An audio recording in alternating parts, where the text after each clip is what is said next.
Hi folks, welcome back to AOK Foraging and Adventures. Now that the weather has turned cold outside, I'm going to do some inside cooking. But before I do, I want to thank everybody for always tuning in. I just couldn't believe how many views I've been getting, how many subscribers I've been getting, and it's been less than a month. I really do appreciate everybody watching. So I hope you guys like this one. We're going to be making some kimchi today. So kimchi is basically like sauerkraut, and it gets fermented, but it's done with Napa cabbage. You guys have seen that before? Napa cabbage there instead of regular cabbage. And kimchi is spicy. Now you can make your sauerkraut spicy too, except for it's like a peppercorn spicy. This one's more like a peppery spicy. So I'm gonna, like I said, we're gonna be using Napa. We have some ginger that will be going on, and I have some green onions and things like that. But let's get started. First thing you want to do is get your cabbage. Make sure it's nice and clean. So the way you're gonna clean it is you're gonna cut the end off. Just like that. So you cut the end off just like that, and then you're going to wash it from on the inside. So what I normally do is all the pieces that have fallen off, we'll go ahead and just take those off and rinse them separately first.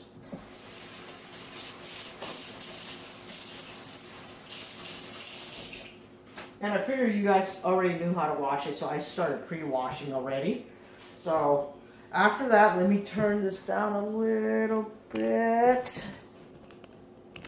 There you go. All right. Oh, now you can't see my face, which is okay. Trust me. So you're going to take this, and you're going to take it and just slice it down the half. Okay? And then you're going to back and forth. You guys see how I'm turning that? So you don't want giant pieces. You want, it may look like it's giant pieces right now, but it's actually gonna shrink. So, and there in that bucket, and then you take this, cut it down half. And then what I usually do is right where the white, or the stem, I guess you could say, I like to just cut it straight down a little bit more, and then do my little diagonal cuts in.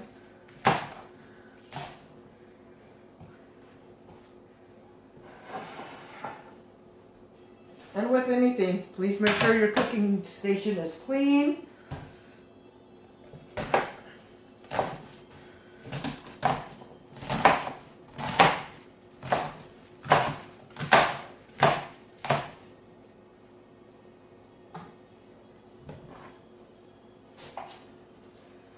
So, I already had a couple heads cut up and put in here already. As you can see, it's almost halfway full. Then what you're going to do is you're just going to use some salt. I usually use canning salt. And then what you're going to do is really liberally just give it some salt. And then you're just going to fluff it. Let me wash my hands real quick. So you're just going to fluff it, making sure that every piece of cabbage gets touched by the salt. Okay? I'm doing the best you can. Get it all touched in there.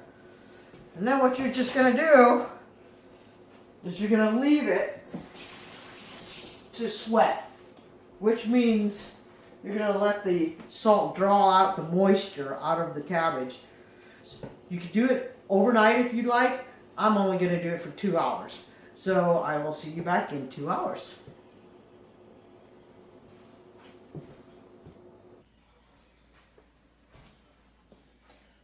Well, it's been a couple of hours, and so while it's still sweating, but it has reduced quite a bit. If you guys can't see, it went from a half a tub to a quarter of a tub now.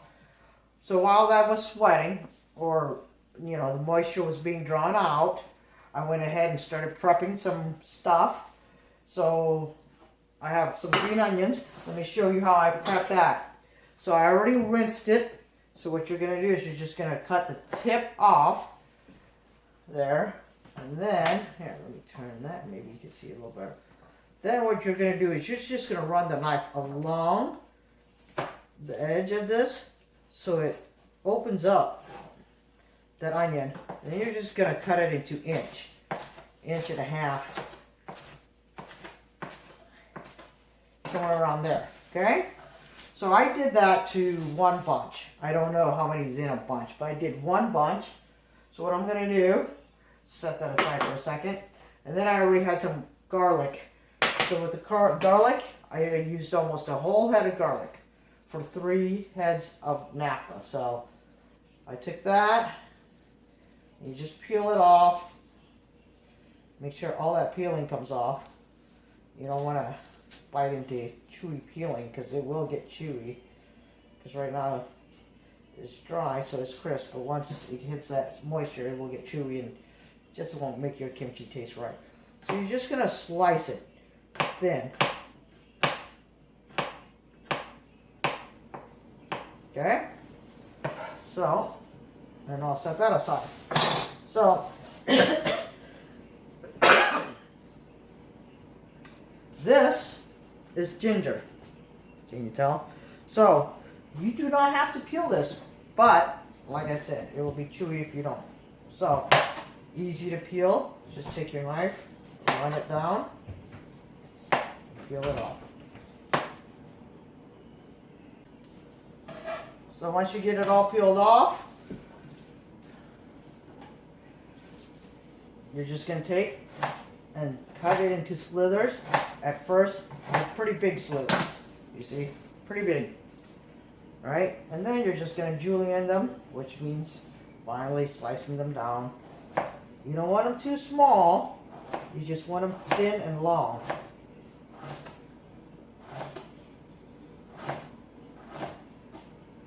You guys see that? I hope so.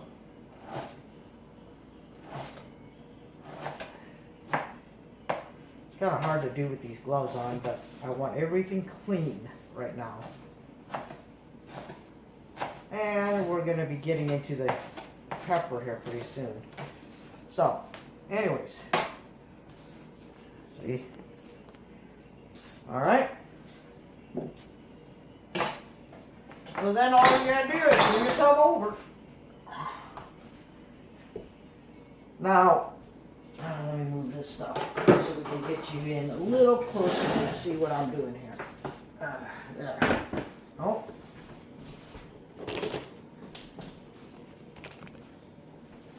Still can't see it, no. But anyways, it's close enough. All you gotta do, see, it's pretty limp now. They used to be bigger, looking like big pieces. They're looking like small pieces now. And there's a lot of juices that have accumulated down there. So I want the juices and I want everything all combined, but this is too big of a tub, and then I'm going to lose some of my mixture. So I'm going to get my food grade bucket, get my cabbage into there. Sorry. Then you just want to add your green onions. Add your garlic and your ginger. Now, there's only two other ingredients. There's American Cayenne and there's Korean Cayenne. I use a mixture of both. That's my own mix. So you just go 50% Korean Cayenne and 50% American Cayenne and you're fine. So, and I like mine spicy. You guys see how much I just used there? That was half a cup there almost. Here's another half cup. So about a cup for 3 heads. And then all you do, mix. Get that pepper, get that pepper in there. And now if you guys are pepper sensitive, make sure you guys wear a mask because it will make you sneeze. And you don't want to take deep breaths of this stuff.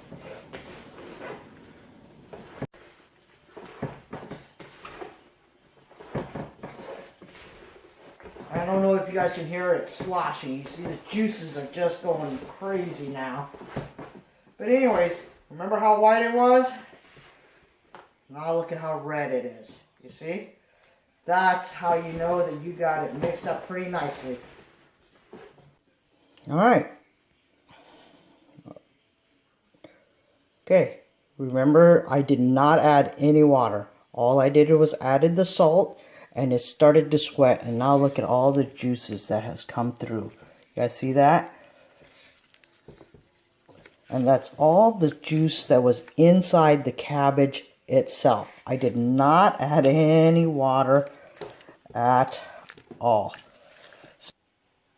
So to finish it off, get yourself a nice clean plate. I like this underlip so it presses everything down and lets the air out this side. So as long as you keep everything under the liquid, the brine, it will not go bad.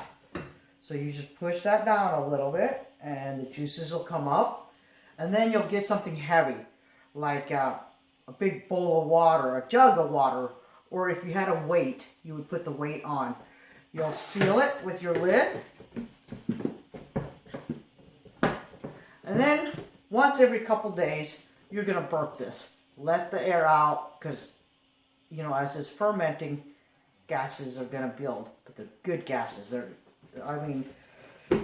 Fermented foods are so good for your gut flora. I believe that's what the doctor said to my wife. And so that's why we are fermenting our own foods. We're not buying store-bought with all the preservatives and stuff like that. It's easy to do it yourself at home.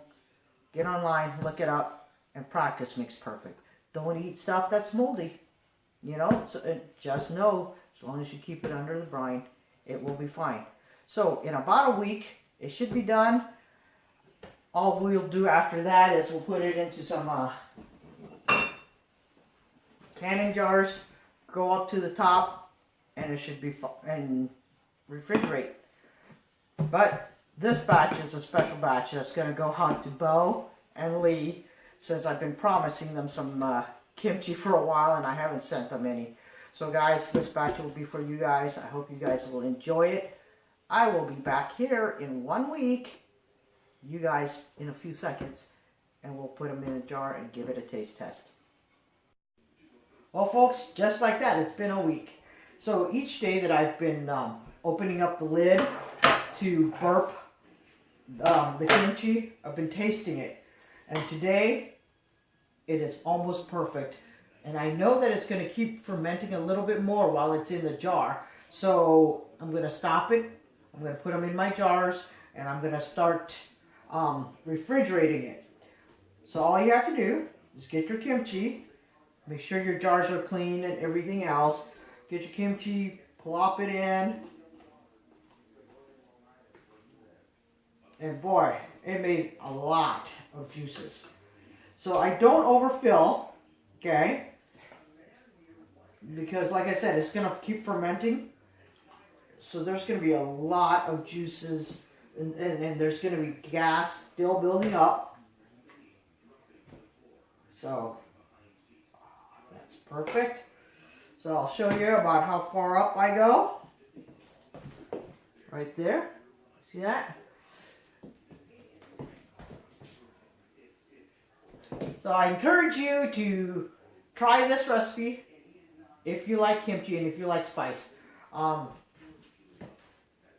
Kimchi fermented is so good for you, and I hope it will bring you better digestion through fermenting your own foods.